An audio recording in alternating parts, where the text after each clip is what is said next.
Hello guys, എൻ്റെ പേരാണ് പൂർ. ഞാനിവിടുത്തെ സ്ഥിരമായുള്ള പൂച്ചയാണ്. എന്നെ കാണുന്നവരെന്നല്ല, ഞാൻ കുറച്ച് വില്ലാളിയാണ്. വില്ലാളി എന്ന് പറഞ്ഞാൽ അത്രയ്ക്ക് വില്ലാളിയാണ്. എന്ന് പറയുമ്പോൾ കിളികളെയൊക്കെ കണ്ടു കഴിഞ്ഞാൽ അപ്പം ഞാൻ തിന്നും.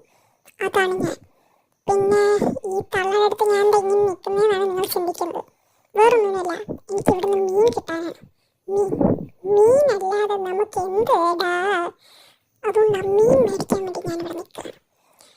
തള്ളയുടെ വായരച്ചത് ഞാൻ തള്ളയുടെ കാലിൽ ഉമ്മ വെച്ചിട്ടാണ് എനിക്ക് ആ മീൻ കിട്ടിയത്. അതിൻ്റെ വിശ്രമത്തിലാണ് ഞാൻ ഇവിടെ ഇരിക്കുന്നത്. പിന്നെ ഗൈസ്, ഇതാണ് എൻ്റെ ഫസ്റ്റ് വീഡിയോ. എല്ലാവരും സബ്സ്ക്രൈബ് ചെയ്യണം, എല്ലാവരും ലൈക്ക് ചെയ്യണം. പിന്നെ ഞാൻ മിക്കവാറും നിങ്ങളുടെ കൂടെ തന്നെ കാണും. പിന്നെ എല്ലാവർക്കും സുഖമാണ് ചിന്തിക്കുന്നല്ലോ, എല്ലാവരും സേഫ് ആണല്ലോ. എന്നാൽ പിന്നെ ഞാൻ ഫ്രിഡ്ജിൻ്റെ അങ്ങോട്ട് പോട്ടെ. ഫ്രിഡ്ജിൻ്റെ അവിടെ ആണല്ലോ മീൻ ഇരിക്കുന്നത്. അവിടെ പോയി ഒന്നുകൂടെ ചെയ്യാൻ അപേക്ഷിക്കട്ടെ. എന്നാൽ ശരി ഗൈസ്, ഓക്കെ, ബൈ.